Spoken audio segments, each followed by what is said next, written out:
Hello, Emma. How are you? Hey, I'm well, thank you. How are you? I'm good, thanks. Yes, this morning we're going to be talking about some potential big changes that are happening this year in the world of SEND. Yeah. Um, we are awaiting, with bated breath, the SEND white paper to be released that has been delayed from the end of last year. And we're sort of, it's a bit of guesswork at the minute, but we've got an idea of the potential things that might be happening, haven't we? Most definitely, most definitely. And I think when we look at this whole conversation, it's about is reform necessary? And I think everybody in the Sen, in the education world, Sen parents, all of that would agree that it's absolutely necessary. I think what's really interesting at the moment is the anxiety that this change is causing, isn't it? Because we keep getting drip fed little thoughts and ideas, which I guess it's a way to test which direction to fully go into. But I think that anxiety is really interesting to observe and be a part of. I'm a child. I've got a child who's got an EHCP, and understanding what are these changes really talking about? What is it that's absolutely going to come out of this? Because it has to change regardless. And I think it's about understanding what those changes could bring about. Now, obviously, little whispers are coming in about what could be happening. We've heard lots of things around, training for teachers. Yes, please. We want more training, more clarity on the training. We want more intense understanding about child development. Yes, please. Yes, please. And we'll come back to that, obviously. We've heard more about building more schools, but also more resource bases. Again, being ahead of resource base prior to doing the essential education group, I'm like, yes, please. But let's do it really well. And then we've got all the things around the EHCPs, which is a bit, I think that's the shaky bit. I think if I was being a little bit cynical, I would say that that's probably why the white paper has been delayed so often, because I think that's the bit they're trying to get as right, is that the right word to use, as possible. But I think the nature of that and the realities of that is potentially why the delay is being so wide. So I think those are some of the things we can definitely chat about today. Yeah, definitely. And I think maybe we save that EHCP discussion for a little bit later because, yeah, I Yeah, agree. I think that's the meatiest bit and the bit that's going to be the most controversial, whatever happens. definitely. I wonder if the starting point maybe is there was an announcement before Christmas, really, that which sort of suggested the government, well, it didn't just suggest it, said the government was going in a slightly different direction in terms of places for children. Um, and I've worked in a specialist school as a leader. You've been a leader in resource bases, and actually, those two conversations, those two elements of specialist education, is very impactful for because what they were saying was that they're no longer really going to build more specialist schools that were on the agenda for being built, and instead they're going to focus their attention on opening more specialist spaces within mainstream schools and having these extra classrooms or extra spaces where children who are maybe not coping with that more formal style of learning or coping in that mainstream class environment can go to and have those spaces for those children. So that was a real potential change in direction. I know there's been a lot of resource bases and ARPs and all the different names Definitely. we have for them opening over the last couple of years. And personally, I think it's a really exciting opportunity, but it's only exciting if the quality is going to be there. And Um, it's just about quality, isn't it? Because when you think about resource bases, you've also got to think about the width of its designation. So I ran autism resource base. I supported other autism resource bases to set up. And basically, it's about the culture of that resource base. So again, SEN cannot be overly standardized. There's got to be some standardization, most definitely, without question. But there has to be standardization with clarity of flexibility because our children need flexibility. Our SEN children need that. And so my concern around standardizing specialist provisions is that that could be quite difficult Because you're hearing a lot at the moment about special schools going, that's not our designation, that's not what's happening here. And I think that's a little bit about this conversation, when actually when we're specialists, we need to be wide and narrow at the same time, which I know is a bit of a contradiction. But actually we need to be clear about, okay, these are the children that we can truly support in our settings. This should never be about cherry picking. This should never be about creating spaces for, I don't even know if the word easiest children is the word, but you know, the easiest children you can find. That's not, this should never be about that. But it also shouldn't be about a school whose DNA isn't yet ready for highly complex situations. And what I see when I'm going in and out of schools is that schools are absolutely trying. They are. And what's happening for a lot of schools, they're having children who are definitely outside the scope of their staff confidence, their staff knowledge, their actual fundings, their actual spaces. And actually, that is causing a problem as well. So yes, more resource bases, please. Yes, please. Yes, please. But we also need to make sure that we're looking at the starting points of the schools, making sure that we're really clear about what the schools can truly do as individual schools, because every one of them will have a different experience of this. However, do I believe that all schools should have some kind of specialism in SEN? Most definitely, I do. I definitely do. Do you think, what's your thinking? Well, I think what you said about starting points is important.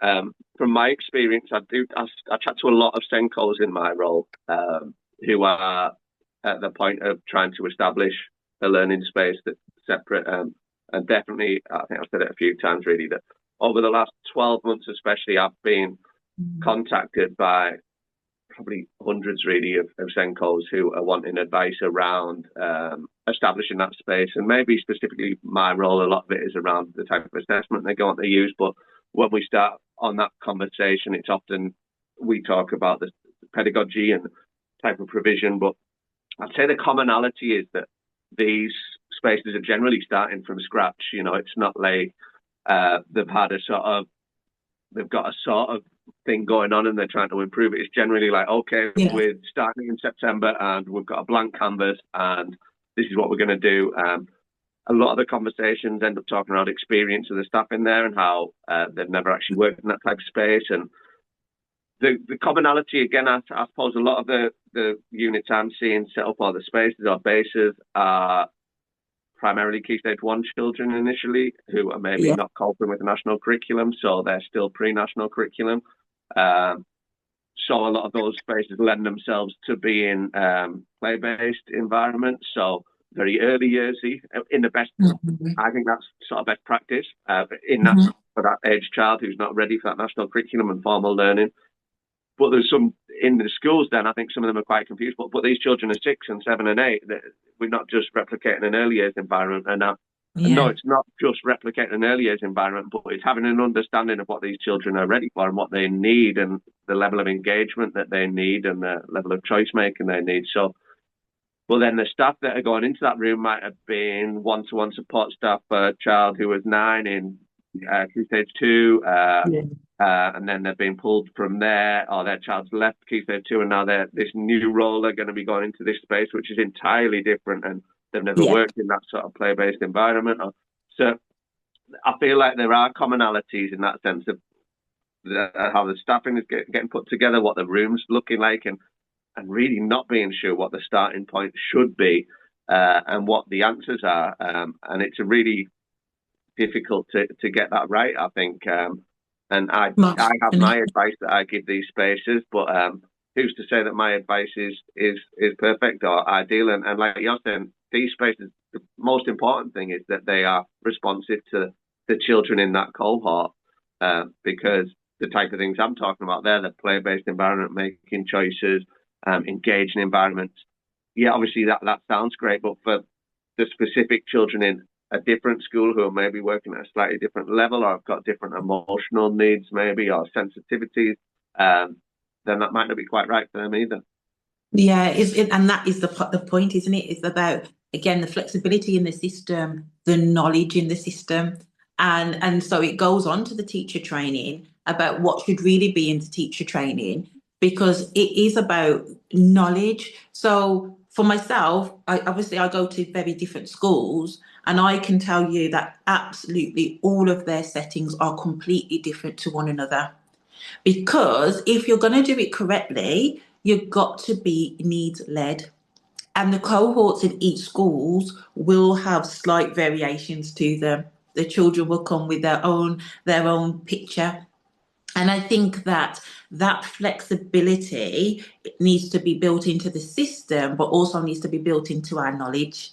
And I do think that that's not always the case, and that's fine. We're all on this journey together. I keep saying to people, we're still learning. Everybody's still learning. Everybody thinks they should have got it right by now. And that's not really the case. We're all still learning. And what's happened, what I think needs to happen around the teacher training piece, is about widening up that knowledge, but also widening up the responsive element of that knowledge. So what I mean by that is that, all children will be different, but we are looking at atypical child development when we're looking at SEN. We are looking at children who are developing at different rates for different reasons, spiky profiles, all of these extra things that we are aware of in the SEN world. And I don't think there's enough knowledge in the system about those things, about what happens for the body. If the body's not yet ready to sit down, how are we constantly trying to get this young person to sit? How are we trying to get them to share attention, which we know is a prerequisite to speech and language? How are we trying to do all of these things without the knowledge?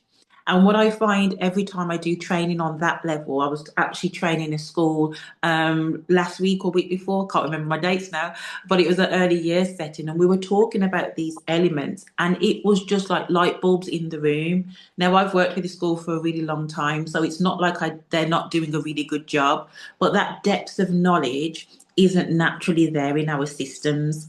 And so I think if we are going to really create specialist spaces, we have to deepen knowledge from a child development point of view, and not a typical child's development point of view.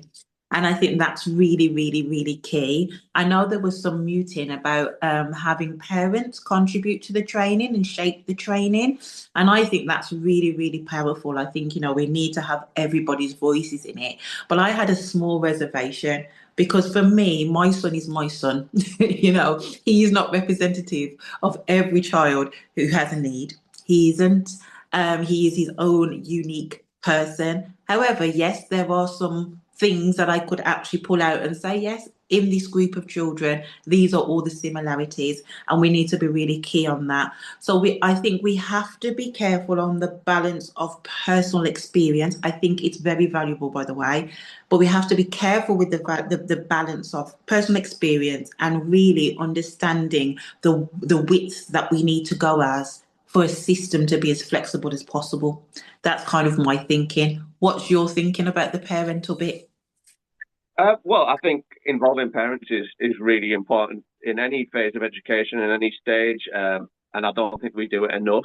I think coming back to the child development stuff, I think that for me is really important, and it was hugely important in my leadership career, sort of when I made child development knowledge a priority in our schools, sort of thing. And there is obviously there's the conversation about typical development and atypical development, but realistically, if we have a good knowledge of typical development, and we also know that we need to be flexible around that, and that there is atypical development as well, it doesn't need to be sort of one or the other. I don't think. I think it's important to sort of, and having that knowledge of typical development can help identify when things maybe aren't developing in a typical way. And but it's not an exact science. But the more that we can discuss and watch videos and see examples of how children are developing over time, and refer to sort of, and some of this stuff, it's especially when it comes to typical development, it doesn't change massively over the years. You can look at important books from 50, 60 years ago, and it's still relevant, that the information and the order that things would tend to happen. So I think more conversations about child development is really important, but with that caveat that children are not developing in these sort of typical linear ways in these specialist spaces. So we can't just expect that we can go through a list and tick these things off and then this is what we're working on. But having that understanding of child development also helps us to pitch things right. If a child is not ready for this, then it's absolutely pointless trying to get them to count to 10 if they don't understand what one means. Just really Yeah. simple stuff, and that's usually the example I give. Yeah. On the training thing more generally, though, something that bothers me a bit is back the word quality, is this sort of notion that just because people are doing it and they're working in a specialist school, or they have been acknowledged in some way that their way is the right way. Yeah. And I think it's really frightening when big amounts of money are given to organizations maybe to deliver something on a national level, and it's just presumed that their quality is high because people who are outside of that specialist world just say, well, they're the specialist, they must know what they're talking about. Yeah. I think that's a bit concerning, to be honest. And we're always going to have people's interpretations of what quality looks like. But when we Yeah. pin everything and say this is the gold standard, then you tell everyone this is the way to do it, when actually aspects of that training are maybe not that great, and Yeah. it's been dispersed. And then I find that quite concerning. So I think Definitely.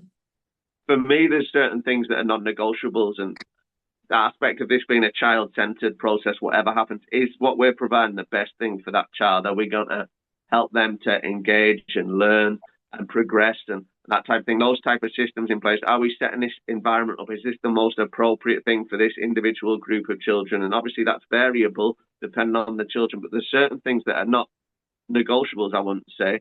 And then there's Yeah. aspects within that that might be reasonable to follow that path if you've got certain types of learners, and it might be reasonable to do that. But like you're saying, it isn't really a one size fits all, is it? No, not at all. And just as you were saying that as well, when I was researching things for my book, I was reading a book, and now I'm trying to get the title in my mind. I can't remember the title of it. But basically, this book looked at SEN provision across lots of different European countries. So Denmark, UK, France, Italy. They just basically did this whole research approach to it.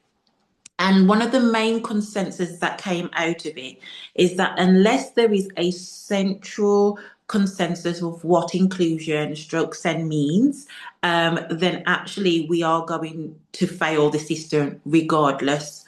And so I understand, I think we're both on the same page on the sense of we truly need flexibility. We truly need things to be as open as possible. But I think what this book was getting to is that if we don't start from a consensus point of being either child-centered or this is the approach for inclusion for the UK, blah, blah, blah, blah, blah, what we find is the system we have now, which is the disparities that we see everywhere. It's the people feeling confident and then other people not feeling confident, finding pockets of knowledge and things in different places, but nothing that's concrete enough for it to be a system that's coherent. And I suppose it's about what's the ideal consensus that we should be looking for in the UK. That's something that I've thought through when I was reading that and writing my book. What's the core census that we should be looking for in terms of SEN, and child centered is absolutely top notch there. And I think as well, for me personally, it's about, do we have roots of education to productivity for our SEN children, right? We do not have a journey. And if you don't have a journey, you have no real destination. And I think that's a big issue that we have in our system, is that actually we do not say that for a child who is unique in their learning, who works at this level, da da da da da, these are the possible routes they can fully take. There's definitely routes, but it's not consistent. These are the routes that they could fully take. These are the routes that we want to really open up, put money into, that leads to productivity and connection and belonging at the end, because that's all we want. That's all we want. We know that if we go into school, we can go to college, we can go to university, and we can come out the other end potentially with a job if you are a typical learner. That is not there for our children with SEN. And so we are now creating systems without a destination in mind. And I think that's also a really difficult piece, that actually we need to have some destinations in mind. We need to know the kind of industries that our young people can get into. We need to know what independence looks like for them as they get older. We need to make sure we're not storing up a social care issue and we're actually creating independence in the system, because I think that then strengthens the curriculum. We know where our young people are going. Do you know what I mean? I think they're great. Yeah, I think they're great ideas. I love this sort of idea of a sort of agreed consensus on what is important, and then the longer term pathways of what that actually looks like. Should we shift on to the EHCP bit? Most definitely.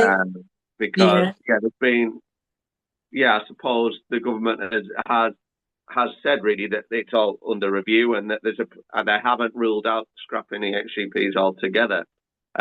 As a parent of a child with an EHCP, what's your initial thinking, I suppose, if EHCPs were to be scrapped? I've really thought about this, to be honest. I think the legal side of it and the parental voice of it, because I think we have to have a distinction between parental choice and parental voice. And I think what happened very much when we started the EHCP, there was a lot of parental choice, but there was nothing to choose from. And so basically it's created such a disconnect for our parents. It's created a disconnect in the system between parents and schools, because actually we were giving people with a lot of knowledge, which we've already discussed, around their children, a choice when the system itself didn't have that knowledge. And I think that's one of the things that definitely needs to look at, is that actually do we need to kind of look at parental choice as parental voice. I would hate anyone taking away my voice around my son. And I've been very fortunate with the school he's been at, that actually they've been very good in listening about, things. Obviously, I do what I do, so that's helped. But actually, I've been very helpful. They've been very helpful. They've listened, they reflected, and they don't just do that for my son. They do that for the community that they work with.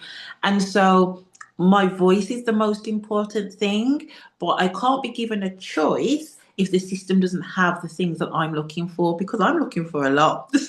So put it that way. So actually, my son's going off to secondary school at the end of this academic year. And that I'm not a naturally anxious person, but that was a really anxious inducing situation, because the system doesn't have the choices that I'm looking for. It just doesn't. Yeah. Because I know what my perfect picture looks like. And so, yes, I've had to be realistic, and I've pulled back, and I've said, these things are the most important things for him right now, etc., etc., etc.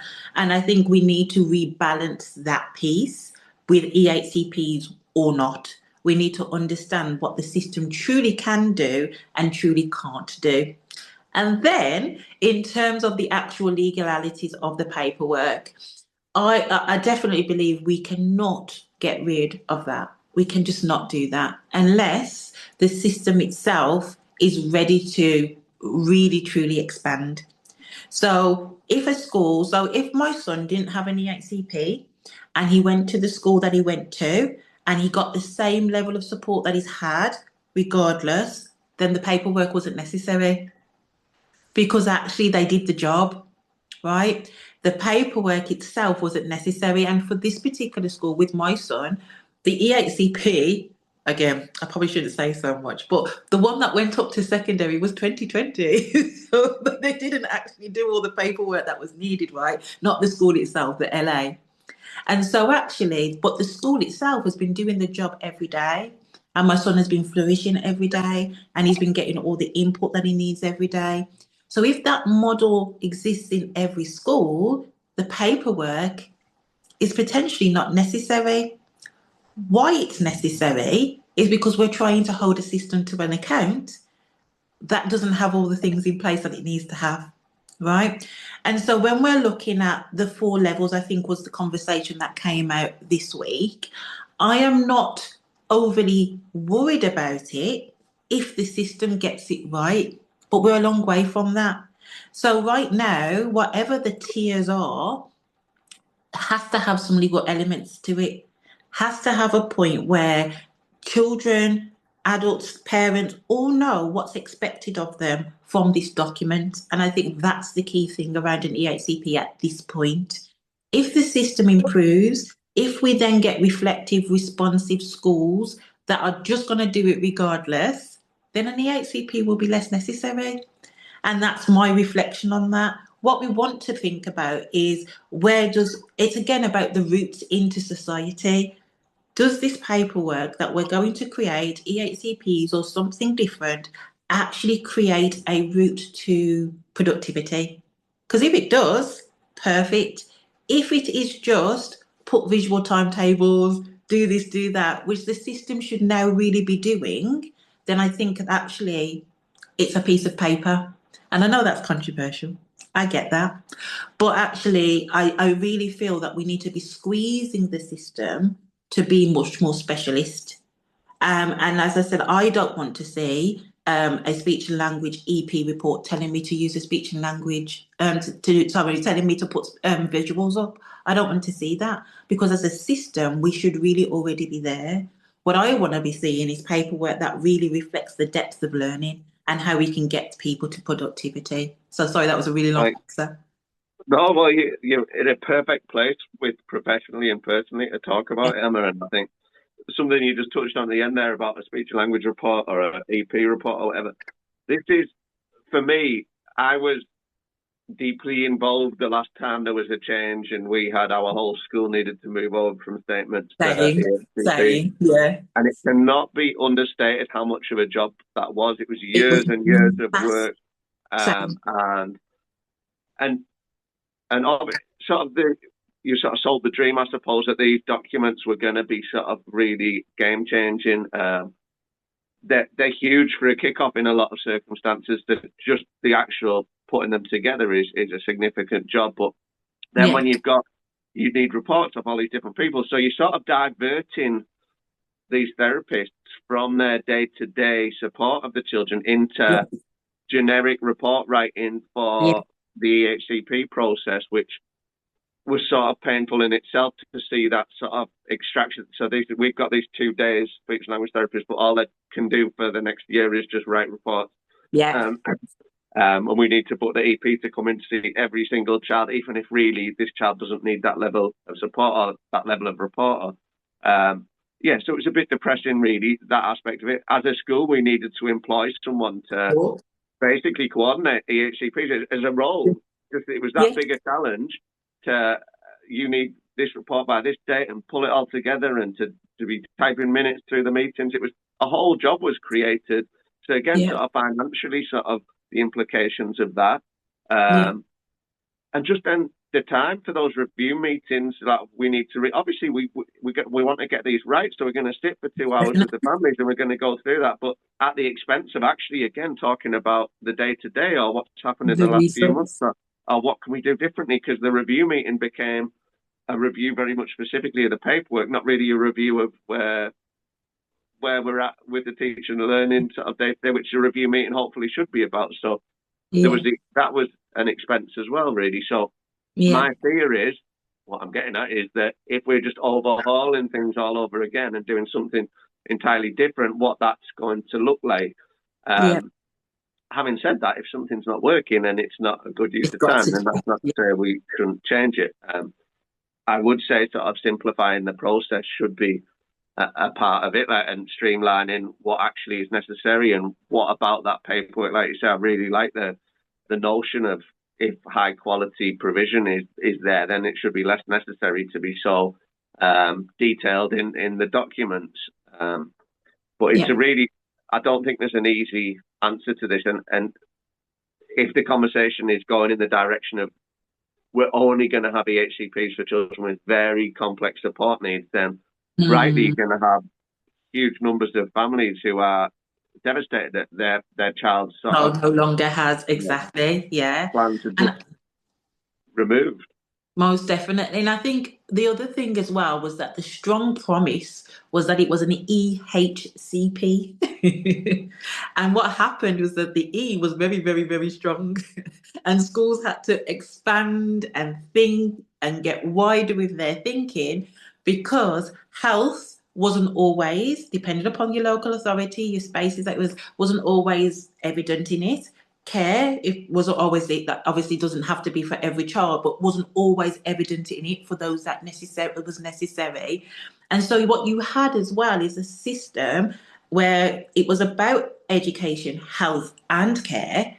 But what was happening was the education piece was having to expand into care and into health, because all of the systems that were around health and care were not pulling into the education piece of the EHCPs. I don't know about yourself, but I haven't had many health professionals turn up to my EHCP meetings. I haven't had many of those happen. And that again isn't a criticism. It was the reality of how that was set up. It was, where was the resource put? Because actually, if you're asking health professionals to now add to these paperwork, which I think is actually really spot on, by the way, I do actually think that that was a really key thought process that was needed from a holistic point of view for our children. But if you're asking health to add what funding was put into health to ensure that they had EHCP teams, you just talked about your school. I had to do the transfers of the statements to EHCPs at mine when I was doing it. And so you talked about your school having to employ someone and expand teams and think that through. But was that done in health and was that done in care? Because actually, that's where I think a lot of this as well has imploded a lot, because there wasn't enough of all of the arms getting involved, but the paperwork itself was referring to all three things. And schools then felt obligated, because it is a legal document, to fulfill these things. And so it's about understanding about what is actually education's role in this, where is health's role in this, and where is care's role in this. And, in time, because I know that this is going to be in time, I have lots of visions around this, but creating hubs, about healthcare and healthcare and education together around our SEND children. The children cannot learn if their bodies are not ready. We've talked about that. We know that nutrition can be a big thing for our children with SEN. We know that actually sleep can be a big thing for our children with SEN. And yet we're expecting education to do this magic thing that actually the body's not yet ready to do. But we haven't got the health professionals talking about this. We haven't got the health professionals supporting schools and parents and having, the journeys that are needed in nutrition and sleep and, exercise and OT. These are the things that if we're really going to support our young people with SEN, we have to get better at. We have to create hubs around. And again, if the system's there, the paperwork is just paperwork, right? But because the system isn't there, we've created this document saying, let's get it done. But the resource itself isn't actually there. And so it's about creating the resources that then can actually support the actual needs of our young people. Because I think the health element, I've got a friend who's a functional doctor. She's got two children with SEN, two children with autism. And so she's really focused in on that side. So she's a trained doctor. She's now gone into functional medicine. She's got her two children. She said, Emma, what I'm learning is making a world of difference to my boys. And she said, there's nothing like that in general circulation. And it's not about changing and that kind of thing, but it is about how does the body contribute to SEN? My son with Down syndrome, it was all about muscle tone. If I didn't know that, I couldn't have worked on that very early. And now that's not an overarching issue. It still affects his speech, but it's not an overarching issue to his learning and access. But that was because I had that knowledge. That's the type of knowledge we've got to get right in the system. And once we've got that, paperwork is paperwork. I think sort of just we're going to need to finish up soon, but that aspect of sort of parental knowledge and understanding, the first time round, not necessarily the process of switching over, but something I definitely learned in my leadership role was how quickly certain children would be fast-tracked through the process, depending on their background, frankly, and depending on middle-class parents, well-educated parents. They'd start in a specialist environment much sooner, at 2 and 3 year olds starting in specialist schools, whereas children maybe from lower income families or children from different backgrounds were maybe it was 7 or 8 before they actually finally managed to get their EHCP, and there's a massive disparity there, and that can't be the way it happens again, and it's so wrong. But obviously, the families who maybe they've got a lawyer in the house, or maybe they've got a medical doctor in the house, and they can just push, and they know who to contact, and they know who to pester, and they know how to write a report themselves, and they know how to correct things, and they're bolshy and they're confident, and it just happens really quickly. And I found that aspect of it really sad, actually, that families with less opportunities to actually get the right support for their children based on their postcode, their background, their education, their own education, and I found that aspect really sad, to be honest. Most definitely. And that's where disparity in the system is just too wide, isn't it? And we've got to be looking at the equity of this. We've got to be looking at wider inclusion. How are we including everyone in the knowledge that's necessary for their children? And there's a wider conversation there, most definitely. I think it's really, really key. Yeah. I think we should probably schedule in a chat once we know more concrete about these subjects. It's massive. But once we know a bit more, maybe when the paper's released, we can come back to them and then have a bit more of a concrete discussion on what we think of it. Yeah, that sounds like a plan, definitely. I think there's going to be lots. It's exciting. It is exciting. I think change is exciting anyway, naturally. But it is about those questions we've brought up today, isn't it? It's about, are we putting the resource at the right places? Are we putting the right lever at the right time? Are we going to overburden the system to change a system that may not work again? We've got to have those questions at the forefront of our mind. But unfortunately, we don't get paid to do that. Well, yeah, let's revisit the chat hopefully sooner rather than later when we get an announcement. Nice to see you, Emma. Yeah, you too. Take care. See you. Bye. Bye-bye.